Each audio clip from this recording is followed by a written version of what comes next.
All right, so today's topic is going to be, we're going to talk about the fourth step a little bit and then going into the fifth step. The fourth step, it all begins at page 55, where it says, deep down inside every man, woman, and child is the fundamental idea of God. So the purpose of the inventory is to discover what's blocking me from this power. If I can't stay sober, and I've tried everything in my power to stay sober, and I still can't stay sober, and I want to stay sober, so what's blocking me from staying sober? What's blocking me? What's blocking me from this power that I need to stay sober? Well, it's deep down inside every man, woman, and child. What the book says is this fundamental idea of God. It may be obscured by calamity, by pomp, and by worship of other things. And so the purpose of the inventory is to discover what's blocking us from this power, what's stopping us from finding this power, or to allow this power to come in. And most of the time, it involves our ego. It involves a lot of fear, and a lot of selfishness wrapped up in there. So the third step, right? Go to page 63. And so the third step is a decision, right? Made a decision to turn our will and our life over to the care of God as we understood Him, right? So the third step is just a decision. There's no action in a decision. Third step is not turning my will and my life over. It's making a decision to do that.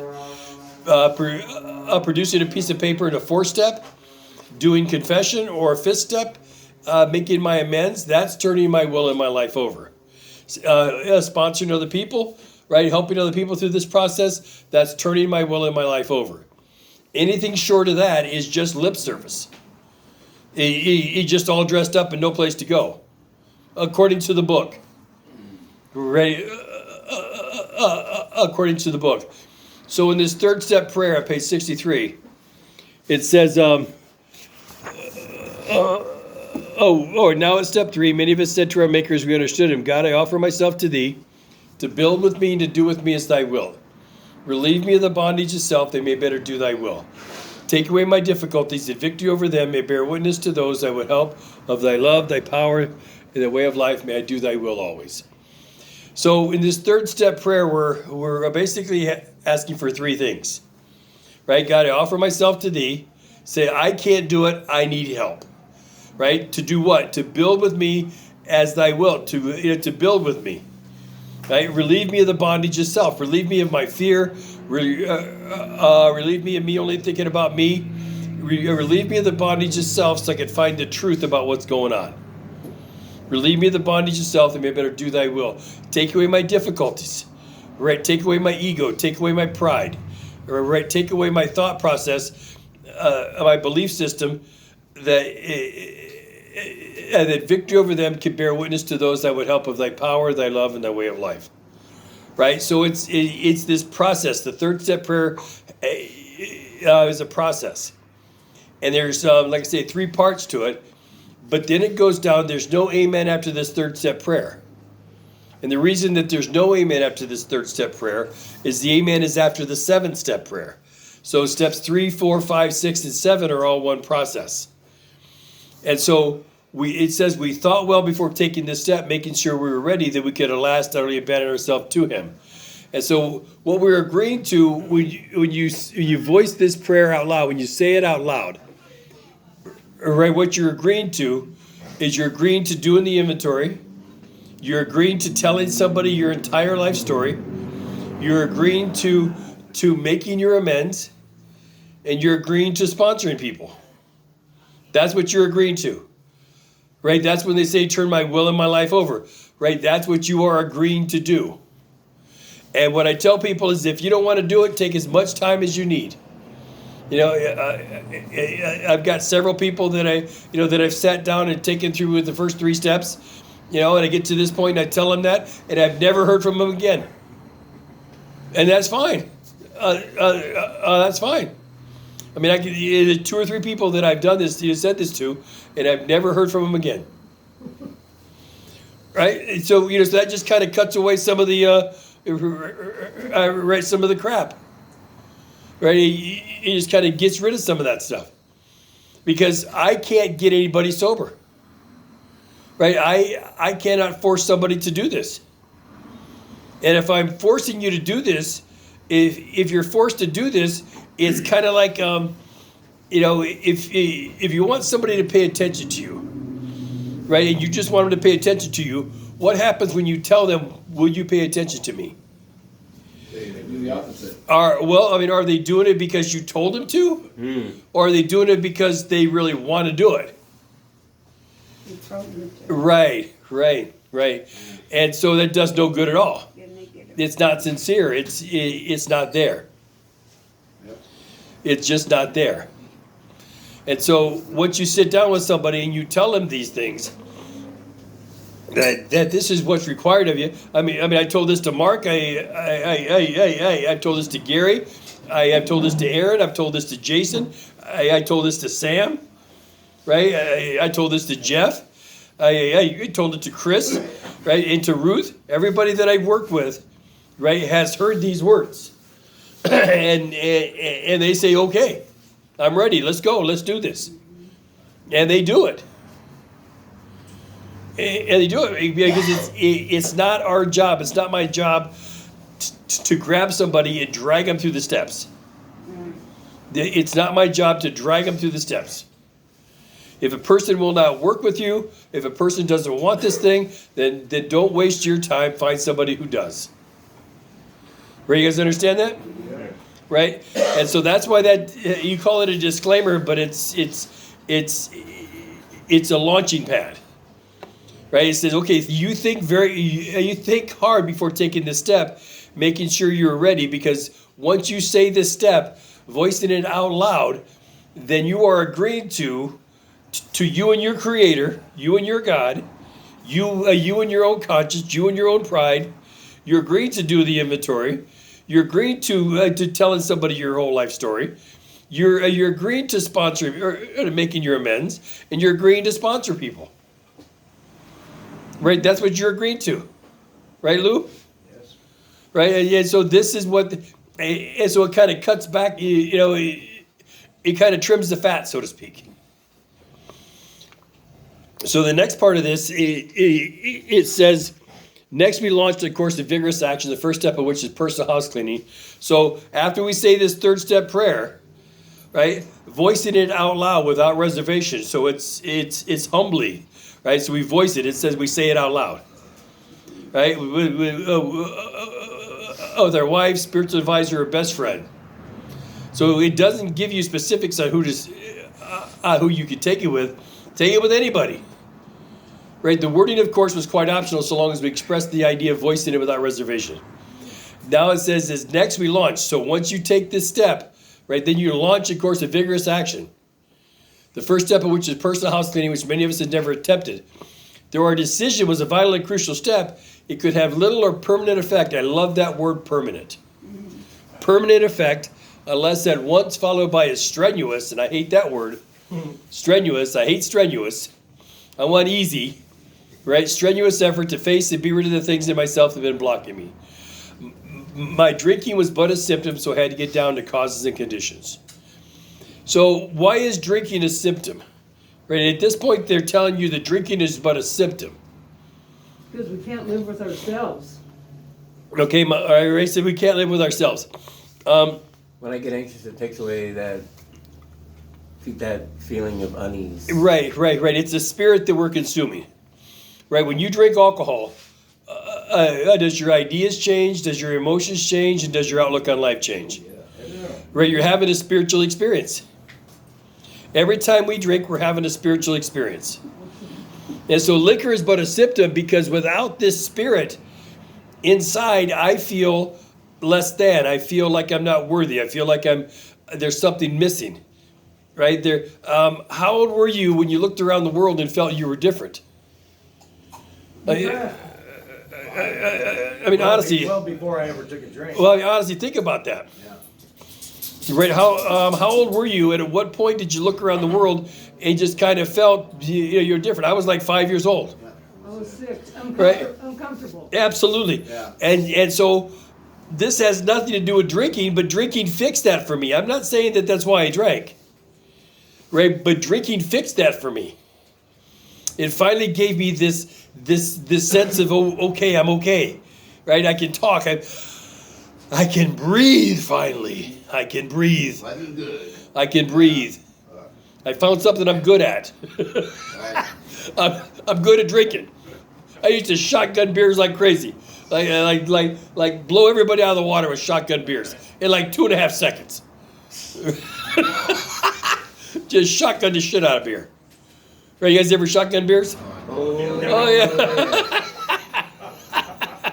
You were desperate. I was good at that. Right? So was I. I mean, that was my anyway. Claim the fame. Right, but because it gave me that sense of power. It gave me, this is my case, you know. Right? It gave me that sense of power. It gave me that feeling that life is good, life is okay. And then when I didn't have it, it's kind of like, well, what do I do now? I'm just kind of miserable. So liquor's about a symptom. Right, that's why they say liquor's but a symptom, so we had to get down to causes and conditions. Therefore, we started upon a personal inventory. This was step 4. Any business doesn't take regular inventory usually goes broke. Taking a commercial inventory is a fact-finding and fact-facing process. It's an effort to discover the truth about stock and trade.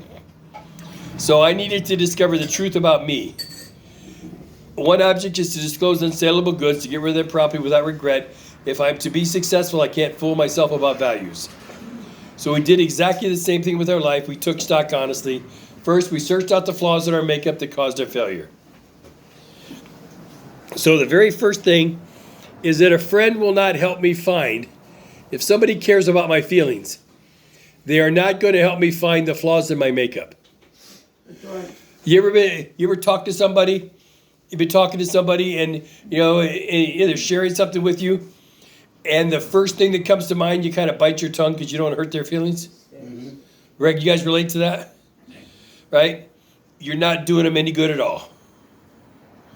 You're absolutely not doing them any good at all. If they come to you asking for help, then I need to tell them that this is what I think, as harsh as it may seem. Because number one, we're not therapists, right? Right. So what we say really is of our own opinion, and they can either take it or not, right? They can even consider it or not, but they're coming to us asking for help. And if we're concerned about hurting their feelings, then we're not helping them, right? I mean, if they're your friend or your girlfriend or your boyfriend, I mean that's different. Right, but if you're trying to help them, if you're truly trying to help them, then you need to tell them the truth. Right, so on page 65, you can see what the inventory looks like. And I think we talked about this last week a little bit. This is what the inventory looks like. It doesn't have 5 columns. It doesn't have 4 columns. It doesn't have check boxes. Right, it doesn't have any of that. It doesn't have any of that stuff. Worksheets. It doesn't have any worksheets. There are 3 columns, and that's it. Anything else is somebody's opinion about what the inventory is. And if there's check boxes on there, I would run like hell. I mean, seriously, I would run. If there's a bracket for fear, I would run. If there's anything other than what's in this book, these first 3 columns, it is not the program of Alcoholics Anonymous. What do they tell you? Write how you feel about this. It's not the program of Alcoholics Anonymous. It's not the program of Alcoholics Anonymous.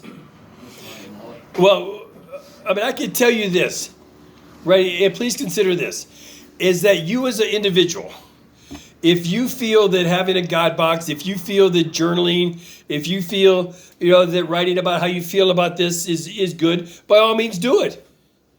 You do whatever you need to do in order to get spiritual. Right? Absolutely. Right? You do what you need to do, but don't tell your sponsees to do it. Right? Don't say if you want what I have, you do what I do. Right? Then you're misrepresenting the entire program if you do that. Then you're playing God. Right? You can go down to the park and stand on your head naked is spiritual for you. You can do yoga if it's spiritual for you. By all means, please do that. But don't tell your sponsees to do it. And don't rubber stamp it as the program of Alcoholics Anonymous. Because it's not. If it's not in this book, in this format, it's not the program. Right. So you're not supposed to give them their higher power. You're supposed to help them, enable them to find one. Our job as a fellowship is not to be their higher power. Right? That's why with the fellowship, people say, I use the fellowship. That's kind of scary. I mean, that's kind of good starting out. But eventually, every person has to find their own power. Our job as a fellowship is not for the newcomer to be accountable to us.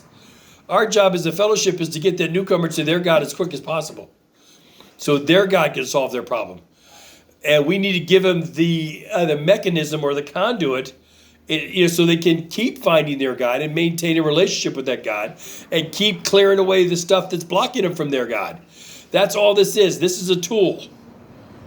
It is a tool to help people clear their minds, right? To clear their pride, right? To clear whatever's blocking them from this power, so their power can come in, right? But people don't seem to understand that.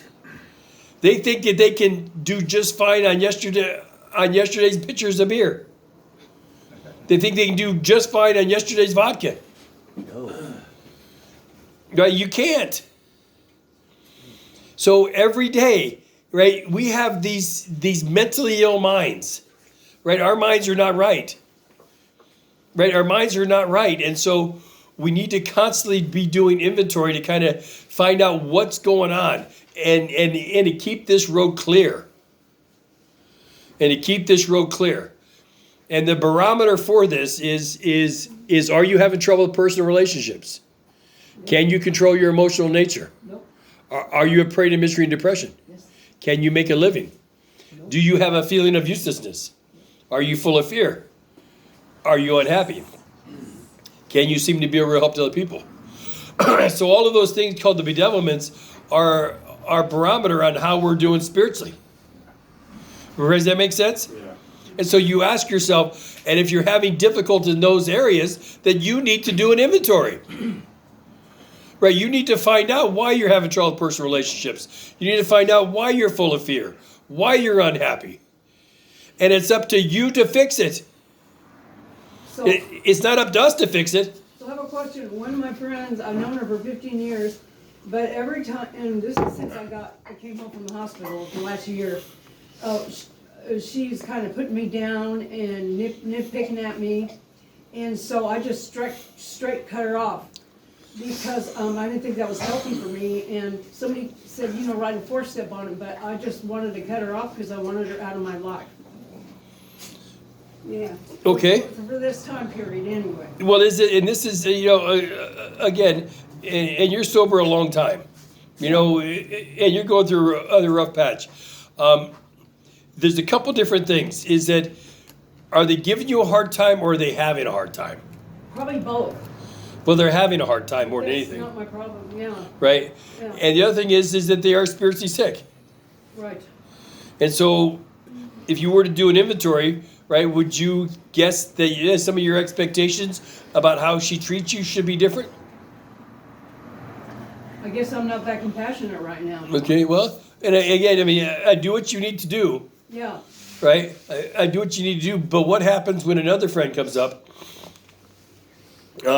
and does the same thing? How many friends are you going to take out of your life, right, because they're not behaving how you think they should? Well, my brother told me if you find something wrong with every friend, you're pretty soon you're not going to have any friends. Well, is that true? Yes. Right, and so that's really what to look at. If you're having trouble with one personal relationship, maybe it's them. Okay, maybe it's them. If you're having trouble with multiple relationships, it's not them. It's like if one person on the freeway is an asshole, right, then maybe that's an asshole. But if everybody on the freeway is an asshole, No, guess who the asshole is? they're all assholes. Everybody on the freeway. Put them with the shit. But you guys understand that? Yeah. Right? If everybody's an asshole, then guess who the real asshole is? Right. Yeah. So the inventory looks like the first 3 columns. And this next part is where it gets screwed up. It's not on my part. I'm not sure where this came from in AA to write your part of the resentment down. I'm not sure how, for the life of me, I don't know how intelligent adults who can read at third grade level, could get that so screwed up. It just boggles my mind. You want me to tell you how I was taught, I worked at hotels, and the things that I don't like about myself. All the resentments against people, places, or things. Worst thing I've ever done in my life. That's what I had to write about. Huh. Again, that's somebody else's version of the steps. Right. And so, everybody's worked somebody's version of the steps. I wasn't in that long, but yeah. Right, but are you working somebody's version of the steps, or are you working the steps of AA? Steps of A. Well, but that's what we should be working, the steps of AA, and not somebody's version of the steps. So if you get a sponsor and they give you worksheets, just Run, Okay. run, That's exactly what I said. run, Yeah. I didn't. run. And this is my opinion, is that nobody in AA is trying to hurt anybody. Right. Right, there's not a malice bone in their body. Right, just because they tell you to watch out for your triggers and to and to make a list of your character defects, and don't be in relationships in your first year. Right, Oh, yeah. right, because they're telling you that. I don't have a problem with that. It doesn't mean that they're trying to be mean. It means they just don't know. It means they're just trying to pass down what they were taught. And it's wrong. They say don't make any major changes. Well, you better make a major change in the first year. Right. Shit, you better make a major change. Well, but again, right, that's kind of dumb. Think about this. They say, keep coming back, right? Right, keep coming back, right? But don't leave. Everybody stay. Say, which is it? You're always in recovery. You're never going to recover. Many of those who do not recover are people who cannot or will not completely give themselves to this simple program. And I would say, which is it? Am I always in recovery, or am I going to recover? Which is it? Please tell me. Some people say I am recovered. I've heard that. Well, I am recovered. And you are recovered. It doesn't matter what you say, you are recovered. Not for good. But are you recovered from a seemingly hopeless state of mind and body? When's the last time you thought about drinking? Give it a serious thought. Long time. Can't remember. Right. And so can you remember back in your drinking days? Yes. Right? So have you recovered from that? Yes. That you're a recovered alcoholic. Okay. That's what that means. Okay. It's supposed to happen against our will, though, too. But it does. It does. All right, well, let's go to page 84. This is where they talk about this. And so, honestly, think about this. When you drink, your ideas change, your emotions change, and your outlook on life changes. Right? So when you consume a spirit, you get that sense of feeling, red comfort, right? How many people here have made amends? Right? And how did you feel after that amends? Same way. Same way. Huh, imagine that. 2 of them weren't accepted. But it doesn't, but still, well, sometimes your drugs didn't work either, did they? No, they weren't any good. Sometimes your drugs weren't any good. Yeah. But There's bad booze that day. my point is that we're seeking a spirit. And through the process of the steps up to the amends, right, this is the spirit. And it says, this thought brings us step 10, which suggests we continue to take personal inventory and to set right any new mistakes as we go along. We vigorously commit this way of living as we clean up the past. So once you make your very first amends, guess what? You're on steps 10, 11, and 12. The second you make your very first amends from your 4th step, from your 9th step, you're already right there, right? You learn to pray and meditate and get out there and sponsor people. People were doing this in a matter of days. When the program first started, people were doing this in a matter of days. You didn't need to be sober to go or link to sobriety to go sponsor somebody. That's ridiculous. I mean, that's ridiculous. Because you're supposed to be sharing exactly what's in this book. You're not supposed to be sharing your experience and what you think and how you want to do it. You're supposed to be carrying this message. And it says, page 84, we've entered the world of the Spirit. Our next function is to grow in understanding and effectiveness. This is not an overnight matter. Continue to watch for selfishness, dishonesty, resentment, and fear. When these crop up. So does it say if these crop up? Negative. It says when these crop up.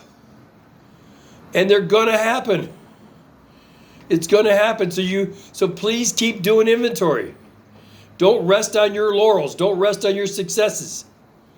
Because alcohol is a subtle foe. We are not cured of alcoholism. What we really have is a daily reprieve contingent on the maintenance of our spiritual condition. So could you exist off yesterday's bottle of beer? Right? So you got to have a bottle of beer today. That's the same premise. And so what does it mean by entering the world of the Spirit? Third step prayer. Do you remember when you took that first drink? Yeah. And it went down and kind of, boom, it kind of exploded. You go, oh yeah, baby. Yeah. Oh yeah, baby. Exactly what it is. Right? Right? And you felt good. You felt top of the world. And you felt like, now I've arrived. Uh-huh. Right? That's entering the world of the Spirit. Yeah. Oh, okay. I remember that. Right? That's entering the world of the Spirit. Yeah, I get that sometimes, and I'm not without drinking. Yeah, absolutely. That's what we're looking for right there. What Lou said is now we're trying, I get that without drinking. That's what we're looking for here. That's what we're trying to practice these spiritual principles in order to get to. So even though I got all this shit still behind me, and I'm cleaning it up little for little, my main objective is not to add anything more. Not to add any more to it. I get on it as soon as it Absolutely. Okay. Absolutely. We get on it right now. And they do crop up. And they do crop up. Especially with February and Thanksgiving. Yeah. How can I punish her? Right. Right in my brain. Right. That's the first thing I thought of when she said that. Hey, I'm brewing a really good resentment right now. I'm brewing a real, a good spicy one. Hey, could you imagine some of the grouching brainstorms going on in my head right now? Shit. Oh, and I'm having fun with it. What are you doing about it? Huh? What are you doing? I'm enjoying it right now. Thank you very much. No, there's oddly enough, there's some kind of comfort in knowing that for me, because I'm a little over 30 days again, but to know that someone that's got 27 years is going through that shit. Can still be messed up. Okay, so that's oddly comforting, strange enough. But I'm enjoying this one. I'm enjoying this one tremendously. Well, You know, I'm planning a whole bunch of shit. I have a resentment, but I don't feel. I don't feel good about it. Big time. Well, I feel okay about it because I'm narcissistic and borderline sociopathic. Exactly. I might take after you. Anyway, See if I like it. but it's okay to feel like that. well, apparently so. I don't know. It's oddly comforting. What I thought about this morning during meditation was why are you so angry? I mean, I asked myself that question. Why are you so angry? I mean, because I'm pissed off at everybody. Right? Why are you so angry? I said, your life's not bad. Stop being so angry. That's why you turned down my proposal. You guys getting married? Okay, all right, wait, back to 66. Back to 66.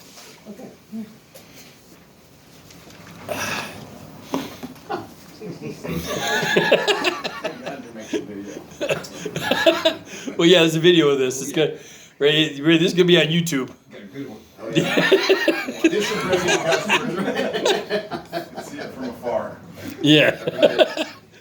They might relate. I'm sure they would. Yeah. Okay. So it's playing the life which includes resentment leads only to futility and unhappiness. Do I seem like I'm unhappy right now? No. I'm stewing like a big dog underneath. But I know how ridiculous it is, so I can laugh about it. Yeah. Right? I'm not allowing it to really take up all of my thoughts, and because I've got experience in holding on to resentments quite a while. Right, little ones anyway. It hurt you, not me. Yeah, I know that. That's what this is going to tell me. He said it's playing the life which includes deep resentments. It's not a deep resentment. It's just a resentment. And see, there we go, rationalizing, huh? It leads only to futility and unhappiness. To the precise extent that I permit these, do I squander hours that might have been worthwhile? But with the alcoholic whose hope is the maintenance or growth of his spiritual experience, this business of resentment is infinitely grave. We found it is fatal. For in harboring such feelings, I shut myself off from the sunlight of the spirit. The insanity of alcohol returns, and I drink again. And so that was me in morning meditation this morning in my jacuzzi going, stop being so angry. Why are you angry? You're angry at everybody. You're angry at everything. You have no reason to be angry. So I'm kind of like getting recalibrated. Okay? So it said we turn back the list for it hold the key to our future. We were prepared to look at it from an entirely different angle. We began to see the world and its people really dominated us. And I'm not going to let this person dominate me. I refuse that. I refuse that. I may or may not take care of business, and then I'll just move on. Right? I know what you mean. Exactly. I know exactly what you're talking about. Come Yeah. on, you gotta protect yourself. I may or may not do it. I don't know. Are you gonna put something on paper, Paul? I already have. So you do that. Oh yeah. And you read it to somebody? Not yet, but I will. Okay, I just. Yeah. You read it to me. And I'll read mine. No, it's up. It's on paper, Owen.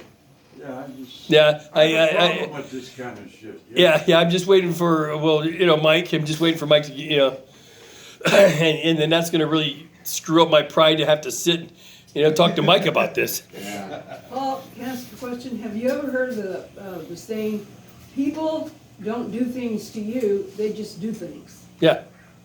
Well, that's what I say. I mean, that's the same thing that I say. Well, no, this person did things to me. To you. To me. If it were the other way, I wouldn't have I wouldn't care. Have a problem. Right.